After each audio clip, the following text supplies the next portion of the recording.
Hi everyone, welcome back to your course, Chemistry for Engineers.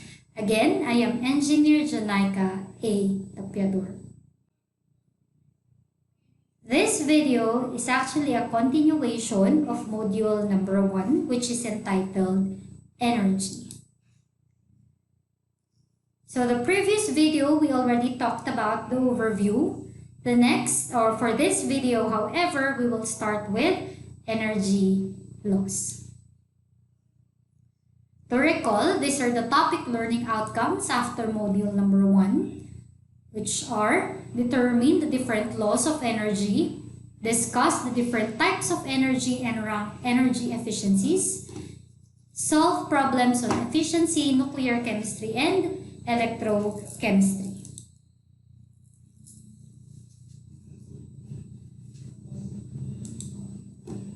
Energy loss. These are the topics for this particular video. We start with the zeroth law of thermodynamics. The zeroth law of thermodynamics states that if you have two systems and they are in equilibrium with another system, the two original systems are in thermal equilibrium with each other. To illustrate further, basically if you have a system A and that particular system A is in thermal equilibrium with system C, and if you have another system which is system B, which is also in thermal equilibrium with system C, then it goes to show that system A and system B are in thermal equilibrium with each other. Usually, the main equation that we use in solving for zeroth law of thermodynamics is the one that we have here, wherein the heat of system A is equal to the heat of system B. Let's try to solve a problem about zeroth law of thermodynamics. So example problem, 1 kilogram of water at 10 degrees Celsius is added to 10 kilograms of water at 50 degrees Celsius. What is the temperature of the water when it reaches thermal equilibrium? So when you combine 1 kilogram of water at 10 degrees Celsius and 10 kilograms of water at 50 degrees Celsius, what is the final temperature? So that's what we will be solving for. Of course, as with all of the problems that we will be solving, we follow your GRS method. So first, let's write the given. You have the mass of the cold water, which is equal to 1 kilogram. The temperature of the cold water, which is 10 degrees Celsius. You were also given the mass of hot water, which is equivalent to 10 kilograms, and the temperature of hot water, which is 50 degrees Celsius. And as stated in the problem, what is the final temperature, or we represent that as your T sub final. So this is the solution to the problem. We let system A be equal to the cold water and system B be equal to the hot water, such that your Q of system A, which is the cold water, is equal to the Q or heat of system B, which is the hot water. Now, if you recall in the previous topic that we have this equation. Q or your heat is equal to mc sub P delta T. So, from this main equation, magiging ganito na po siya, wherein you have the mcp delta T of your cold water equivalent to mcp delta T of the hot water. And if we substitute all of the given that we have, you have the mass of cold water, which is 1 kilogram. You have, which we need to convert into grams, since if you recall, the specific heat of water is 4.1 joules per gram degree Celsius. We need to be consistent with our units so that everything will cancel out. So again, the mass of the cold water is 1 kilograms, and we convert that into grams by using the conversion factor, which is 1,000 grams over 1 kilogram, multiplied by the C sub P of water, which is 4.184 joules per gram degree Celsius, multiplied by the temperature final minus 10 degree Celsius. Now, where did we get this? Remember that you are combining 1 kilogram of water at 10 degrees Celsius and 10 kilograms of water, which is at 50 degrees Celsius. Now, logic will tell you that, of course, the final temperature should be higher than 10 degrees Celsius, giving you this particular equation or this particular equation wherein your T sub final or your final temperature minus 10 degree Celsius. Remember that this is the one that we are looking for.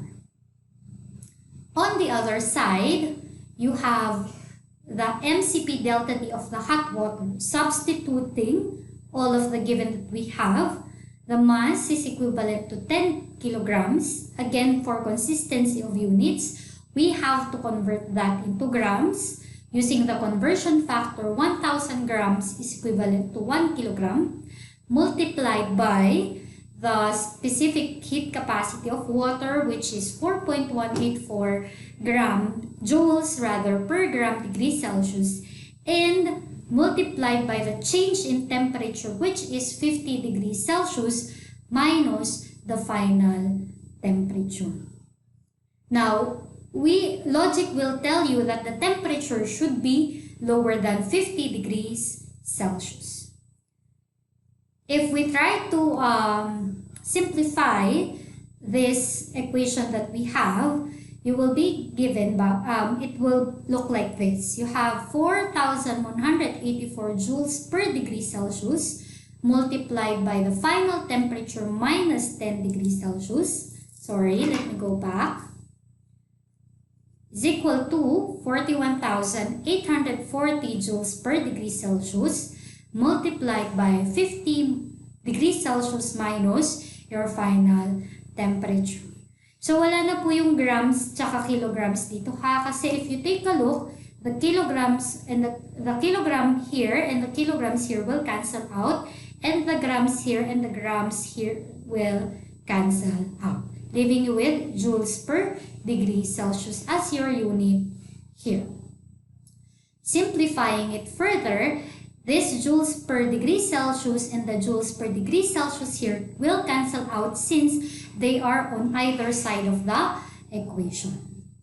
So you will have here 4,184 of the temperature final. Dinistribute ko lang po yan. Ito po, dinistribute natin dyan.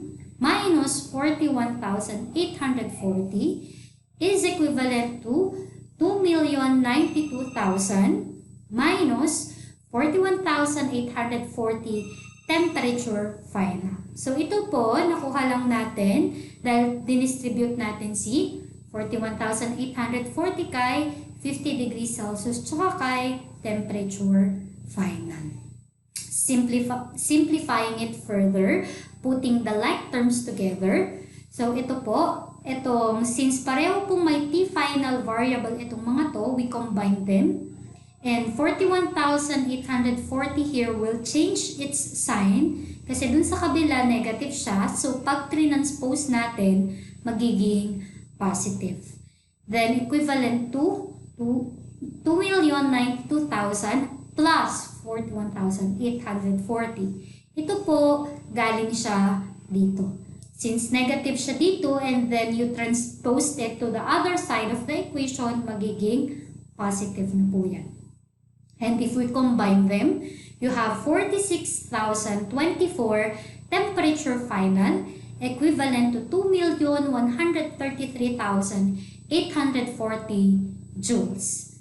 Now, to obtain the temperature final, it states here, divide both sides by 46,024, giving you the final temperature now equal to 46.3636 degrees Celsius. So, this actually takes practice, pero pag nasanay kayo class, madali na lang siya. So, that's an example problem for your zeroth law of thermodynamics. So next topic is your first law of thermodynamics. The first law of thermodynamics is also known as your law of conservation of energy. I believe you are already familiar with this law of conservation of energy, given that it was already mentioned in your sciences subjects in your high school. So the law of conservation of energy states that energy can neither be created nor destroyed, but only converted from one form to another form. So we have a fixed amount of energy, and we just convert those energy into another form. Says here, the law of conservation of energy can be seen in these everyday examples of energy transference. So the very first one that we have here, water can produce electricity. This was mentioned in the previous video that I provided you. Water falls from the sky, converting the original potential energy into kinetic energy. This energy is then used to rotate the turbine of a generator to produce electricity. In this particular process, the potential energy of water in a dam can be turned into kinetic energy, which then can become electric energy. So it's typically just a conversion of one original energy into other forms of useful energy. So let's take a look at another example. So it says here, when playing pool, the cue ball is shot at a stationary 8 ball. So diba, when you're playing billiards, for example, you have your cue ball or the white ball. And then, when the cue ball hits the 8 ball, the energy transfers from the cue ball to the 8 ball, sending the 8 ball into motion. The cue ball loses then its energy because it slows down and it has been transferred into the 8 ball, so the 8 ball moves. So it's very simple. You can see it in everyday things, but it's just very nice to know how it actually works. Another example, Kelly ran across the room and bumped into her brother, pushing him to the floor. The kinetic energy that Kelly possessed because of her movement was then transferred to her brother, causing him to be pushed or to move to the floor. So it's very simple. Another one, when a moving car hits a parked car and causes the parked car to move, energy is transferred from the moving car to the parked car. So it says here, energy can change form, but the total amount or quantity of energy in the universe remains the same. The only exception to this law is when a small amount of energy is converted into energy during a nuclear fusion and fission, which we will be talking about in module number 2. So the energy in the entirety of our universe is actually fixed. It is a constant. As mentioned, it follows the law of conservation of energy, wherein it states that energy can neither be created nor destroyed. So the third topic for this video is about systems and surroundings. So let's read the slide. To obtain a better understanding of the workings of energy within the universe, it is helpful to classify it into two distinct parts. The first being the energy of a specific system, commonly referred to as your E sub SYS, shortcut for system. And the second being whatever energy was not included in the system, which we label as the energy of the surroundings, which we oftenly abbreviate as your E sub SURR or E sub surroundings. So if you take a look at the image here on the right side, if we focus our attention on a certain thing, we call that a system. May that be a cup of hot water, a paper, or a pen, that can be your system. And everything else around the system is called your surroundings. So it's very important that you can identify which is the system and which is the surroundings.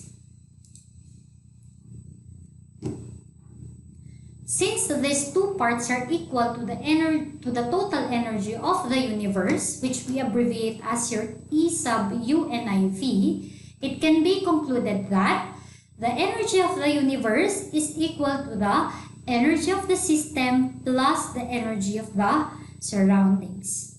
Now, since we stated previously that the total amount of energy within the universe does not change, one can set that particular change into 0, which makes our equation the change of energy in the system plus the change of energy of the surroundings is equivalent to 0.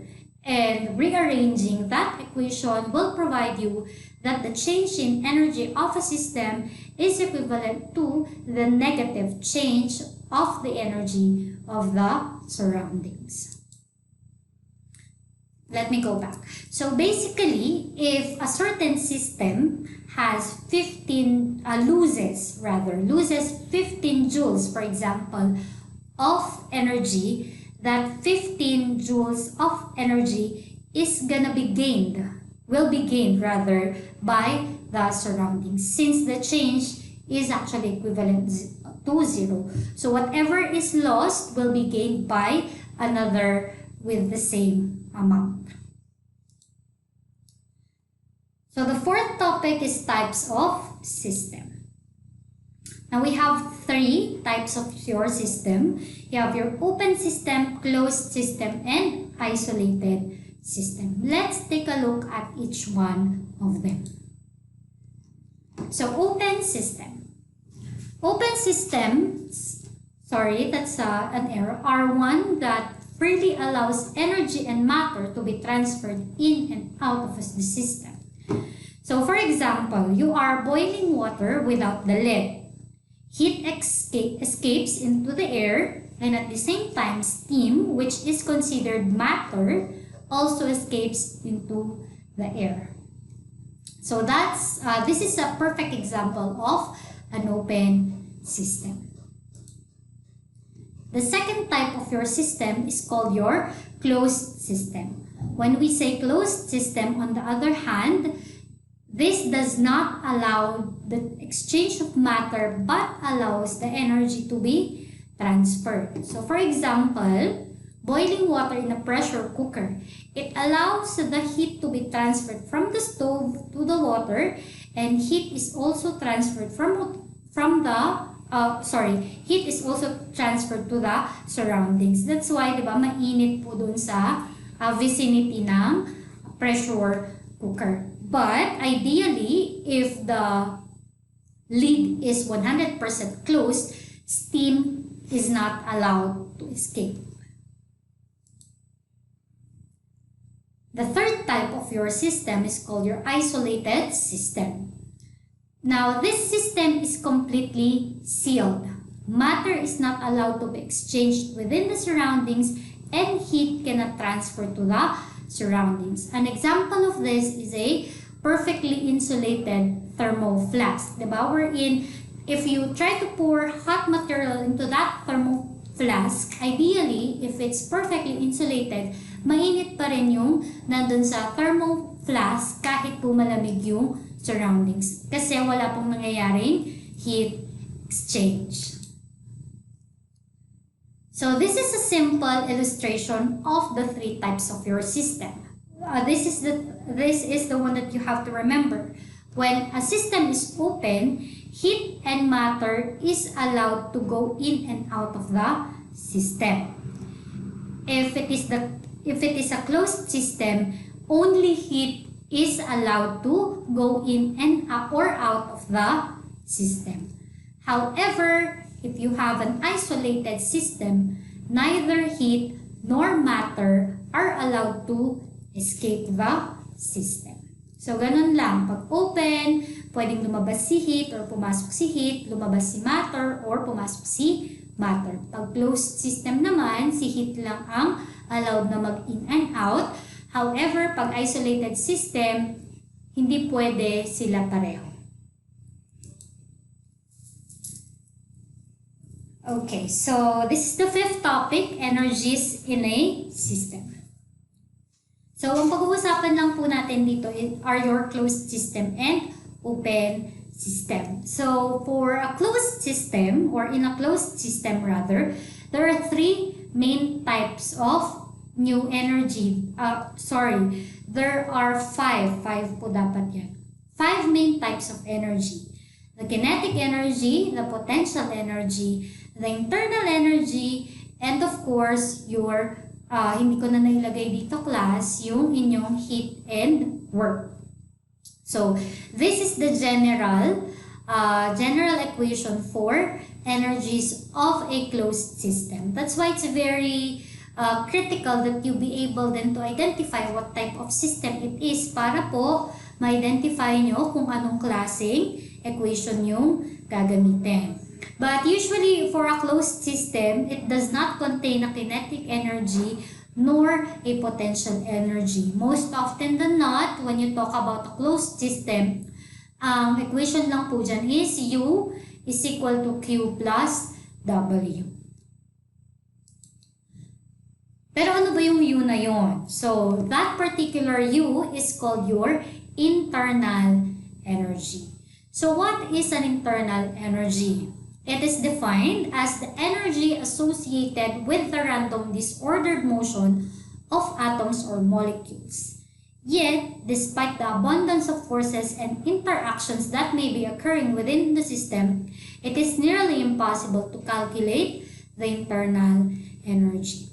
So when we say internal energy, everything around us, even the pens that you have or you are holding there or your phones contains internal energy. Because in reality, all the atoms and molecules of any particular substance, they are constantly moving. It's just that the movements are too small for our naked eye to see. Pero lahat po yan, gumagalaw siya palagi. And that particular energy that's causing those particular movements is called your internal energy. So let's go to heat and work. So in the previous video, we have already defined heat and work. Now, it is necessary to know whether a process is exhibiting positive or negative values of Q and W. Now, you have a table here wherein it can serve as a guide for you to understand kung ano pong sign ang ibibigay mo kay heat tsaka kay work. And by the way, the heat here, Q, sometimes kasi it's a capital letter Q and sometimes it's a small letter Q. However, you have to remember that when we are talking about energy, regardless kung capital letter yan or small letter yan, it's always assumed to be talking about heat. Pag W, capital man yan or malaki, it's always work. So we have a convention here. It says there, work done by the system on the surroundings, you have a negative sign. So pag yung work, ginawa ng system mo mismo, therefore, it has a negative sign. So when work is done on the system by the surroundings, you have a positive sign. So in Tagalog, if the work is being done on the system, then it should have a positive sign. Same is true with heat. If the heat is absorbed, pag inabsorb po ng system yung heat, which means you have an endothermic reaction, it should have a positive sign. And when heat is absorbed by the surroundings, meaning heat is given off by the system, which entails an exothermic reaction, the sign should be negative. Again po, if work is done by the system and heat is absorbed by the system, let me rephrase that. If work is done on the system and heat is absorbed by the system, you have positive signs for heat and work. However, if the work is being done by the system and the heat is given off by the system, then you have negative signs for Q and W. Now, it's important kasi that you know how to identify the signs, which is later on ipapakita natin kung bakit siya importante, especially when you are trying to solve energy problems. So let's have an example problem here. A gas in a system has constant pressure. The surroundings around the system lose 62 joules of heat and thus 424 joules of work onto the system. Now, what is the internal energy of the system? So, very important po kasi talaga na you actually know how to interpret a problem in order for you to be able then to solve it. Kasi minsan, a preposition makes all the difference when it comes to interpretation of a particular problem. So, you have a gas in a closed system, since it is in a piston cylinder, dyan. And it says here, the surroundings around the system lose 62 joules of heat and thus 424 joules of work onto the system. What is the internal energy of the system? So let's go to the next slide, following our GRS method. So given you have a system, and it was mentioned that you have a heat equivalent to 62 joules. Now, why is it a positive heat? So, let's go back. It says here, the surroundings around the system lose 62 joules of heat. So, pag nag-lose si surroundings ng 62 joules of heat, saan po yun napunta? Siyempre, you only have your surroundings and your system. Saan pa siya pupunta? Siyempre, yung na-lose ng surroundings na yan is na-gain nung system. Since na-gain nung system yung 62 joules of heat na yan, ibig sabihin, the heat is positive. So, doon naman po tayo sa work. So, it says here, and thus 424 joules of work onto the system. Ibig sabihin, yung surroundings po, gumawa siya ng 424 joules worth of work papunta po doon sa system. So, ibig sabihin, the surroundings did the work. So, it entails na your work is positive. Diba? Pag we try to go back, work is done on the system. Kasi yung gumawa ng work is yung surroundings. Work done on the system by the surroundings, it will have a positive sign. So, yung isa naman, yung isa, the surroundings around the system lose 62 joules of heat. Going back, heat absorbed by the systems from the surroundings, positive. Kaya po, in this particular problem, the heat is positive and the work is also positive.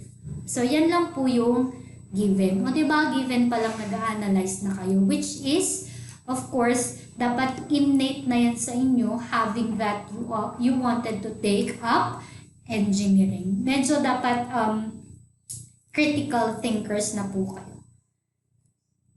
So, for the required, it was stated here, what is the internal energy of the system? So, required there, internal energy, or that will be your capital letter U. So, this is the solution. Again, di ba? Ito po is yung working equation. And as I have mentioned, usually your kinetic energy and potential energy is equal to 0 when we are talking about your closed system, such that you will be left with this equation, U is equal to Q plus W. And having that, we already identified the correct signs for your heat and work. You will have here positive 62 joules as your heat, plus positive 424 joules, which is your work, giving you an internal energy equal to 486 joules. So that's for closed system. What about if we have an open system? So again, for open system, diba, the mass can go in or out and the energy can go in or out, such that this is your energy balance when we talk about open system.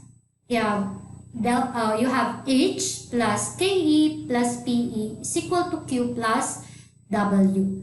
So what is H? H is actually your, what we call your enthalpy. Pero ano po ba itong enthalpy na to? So, enthalpy, which is abbreviated as your capital letter H, is a measure of the heat content of a chemical or physical system and is calculated as the internal energy of the reaction system plus the product of pressure and volume. So, that will be your H then is equal to your internal energy, which is your U, plus the pressure and volume to take account for the mass going in and out of the system. Kaya po may plus PV dyan. So, H is equal to U plus PV.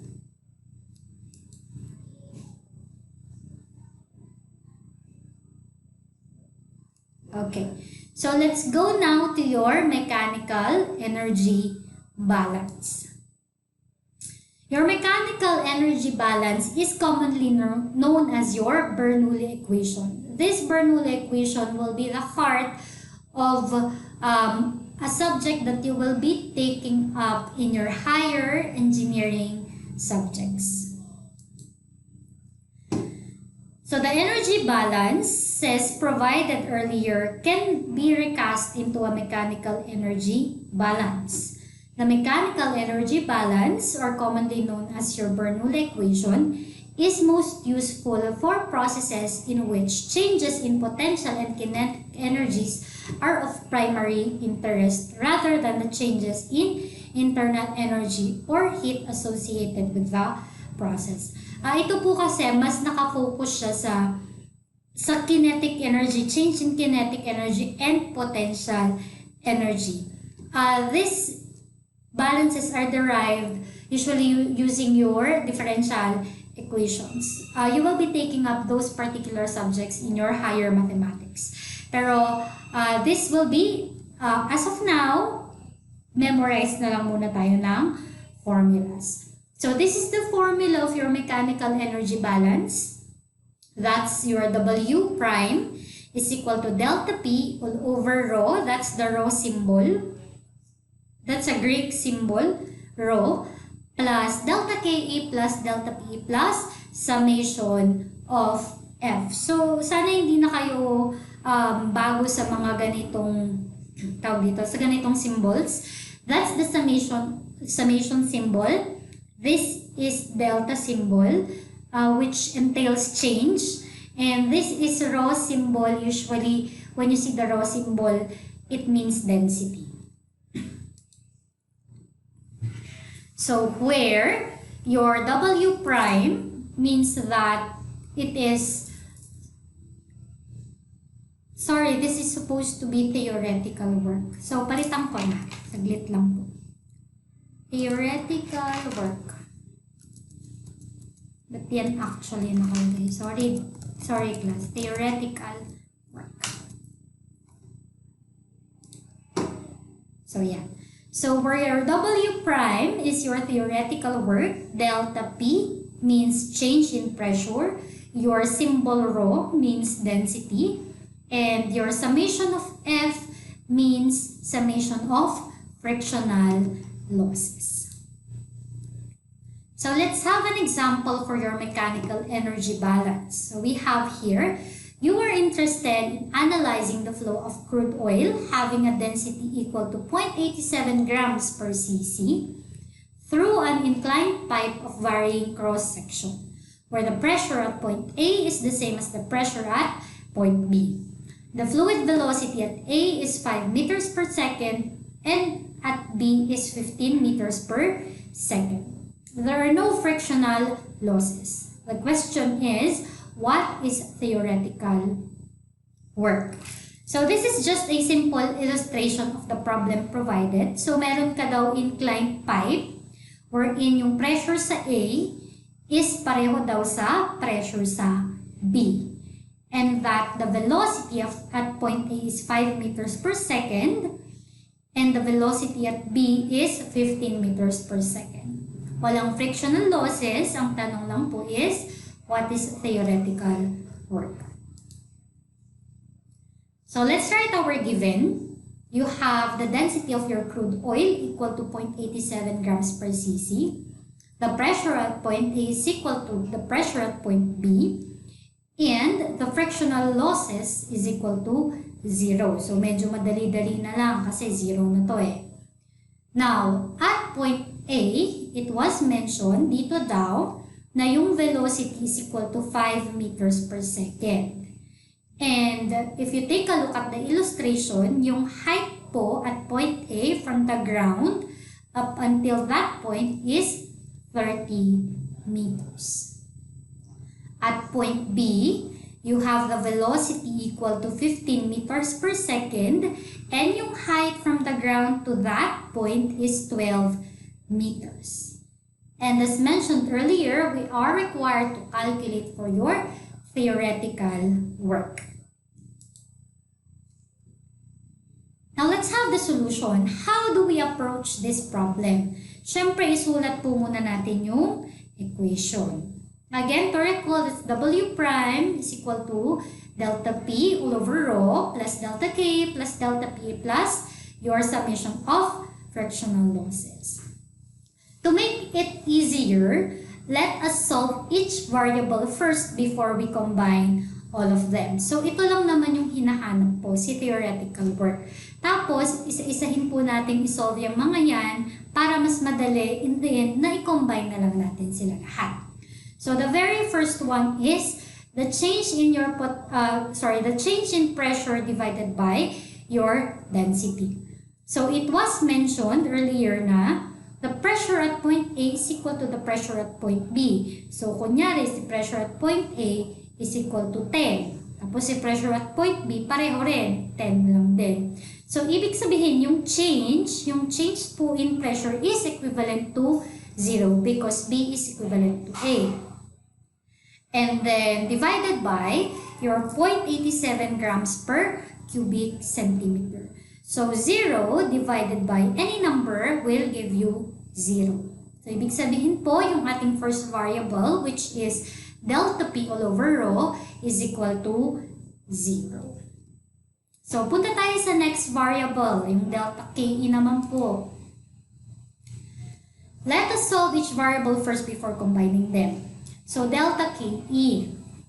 If you recall, di ba nag-solve tayo niyan dun sa previous video, and the formula for kinetic energy is 1/2 mv squared. However, since we are accounting for a change in kinetic energy, magiging ganito na din po yung formula. That is 1/2 the mass multiplied by the velocity at point B minus squared minus the velocity at point A squared. Kasi ina-account na po natin yung pagbabago sa kinetic energy. That's why it will be parang the velocity at point B squared minus the velocity at point A squared. Now, this is one of the most important things that you need to learn. You have to know when to assume. So, we have to assume a mass. So, which is equivalent to, dito nag-assume ako ng mass na 1 kilogram. Why? Kasi, para makalculate natin si delta KE, dapat may value tayo ng mass. And it's also always safe to assume a value of 1. Anyway, since we are accounting for change, kahit na ano pong ilagay mo dyan, usually pareho lang din po yung magiging sagot. Bakit? Kasi if we go back, di ba, kunyari may nagfo-flow dito na sabi, crude oil, which is 1 kilogram. O pag 1 kilogram yan, yung magfo-flow papunta doon, at some point in time, yung magfo-flow papunta dito, 1 kilogram pa din naman. So, hindi naman nagbago yung mass niya.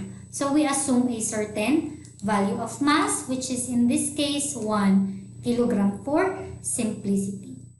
Such that if we substitute all of the values that we have, that will be 1/2 multiplied by 1 kilogram multiplied by the velocity of point B, which is 15 meters per second. Again, you have to square the whole quantity minus the velocity at point A, which is 5 meters per second. You square the quantity.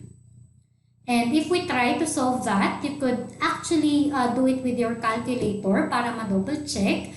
You will be provided with a change in kinetic energy equivalent to 100 kilogram meter squared per second squared. And if you recall, itong unit na to ay equivalent sa basic unit of energy, which is joules. So, natapos na po natin si delta P delta P all over rho plus delta KE. Ngayon, isosolve naman na po natin si delta PE, or that's your change in potential energy. And recall that your delta PE or your PE per se is equivalent to mgh.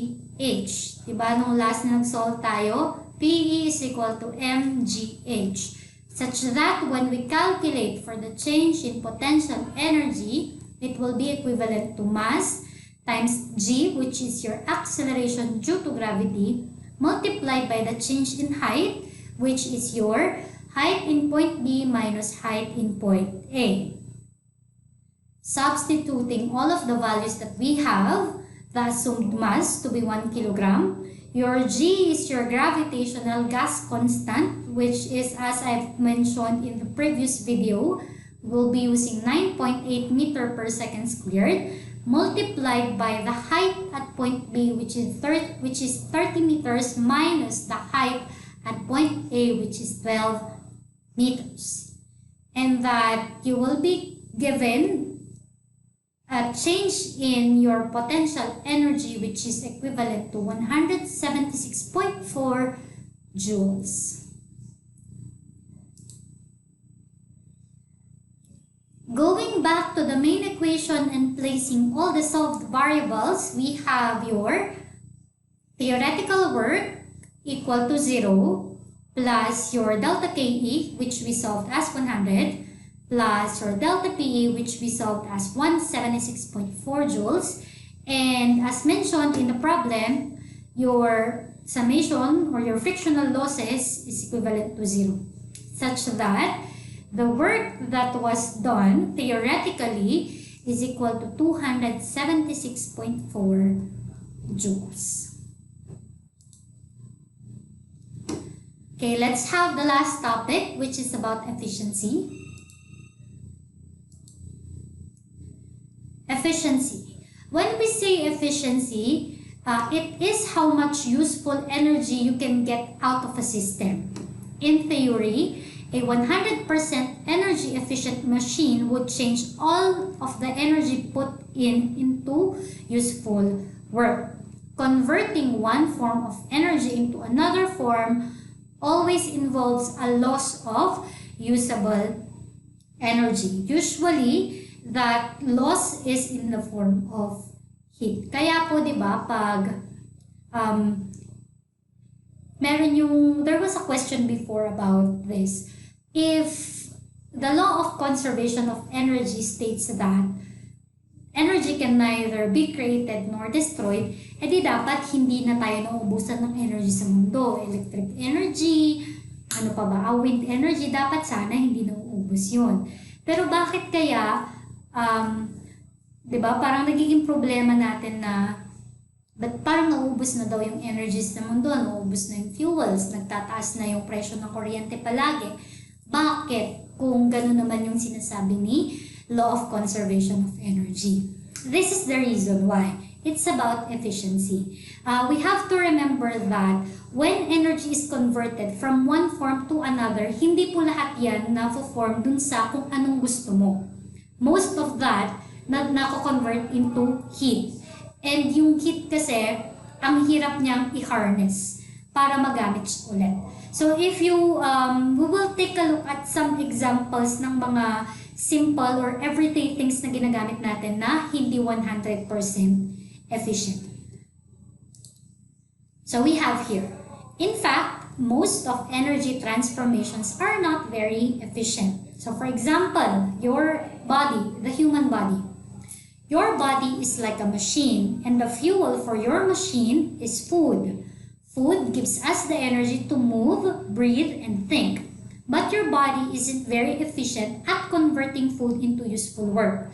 Your body's overall efficiency is only about 15%. And the rest of the energy from your food is actually lost as heat. So, nalulose natin siya as heat. Another one. An incandescent light bulb isn't efficient either. A light bulb converts 10% of the electrical energy into light, and the rest, which is actually 90%, is converted into thermal energy or heat. That's why, di ba, pag hinahawakan nyo yung light bulb, mainit siya. Kasi most of the electrical energy is not converted into light energy, but rather it is converted into heat energy. So how do we calculate efficiency? Ito lang po yung equation. You will see this symbol often. Para siyang letter N na may mas mahaba yung isang side. So that's the symbol of efficiency. Efficiency is equal to the actual work divided by theoretical work. So let's solve a problem on efficiency. Based on the previous problem, if we assume an efficiency of 80%, what is the actual work? So let's just place what are given. Diba, we already solved for the theoretical work, which is 276.4 joules. And it was mentioned in the problem that the efficiency is 0.8. So, yung percentage po dyan, kailangan mo siyang i-convert into a numerical value, which is magiging 0.8 po. And you are required to calculate the actual work. So, for the solution, we have this working equation. That's your efficiency equivalent to the work actual divided by the work theoretical. Si work actual po yung gusto natin. So, what do? We rearrange the equation. Cross multiplication lang naman yan. Such that the actual work is actually equal to the work theoretical multiplied by the efficiency. Substituting whatever it is that we have, 276.4 joules multiplied by the 0.8 efficiency gives you an actual work of 221.12 joules. So as you can see, lagi pong mas mababa talaga si actual work kesa kay theoretical work. Kasi si theoretical work siya po yung ideal. However, diba, as we have already mentioned earlier ng paulit-ulit, ang 100% efficiency is just theoretical. So, kailangan yung actual work na napoproduce mo from a certain energy, mas mababa talaga in reality. So, I think that's it for this video class. Sorry, medyo mahaba, but we are 4 hours in a meeting, so we have to maximize that. I will be uploading another video for the next topic, next meeting, which is on electrochemical energy. And don't forget to answer your activity for this particular topic. That's it. So class, stay home, stay healthy, and stay safe. Goodbye.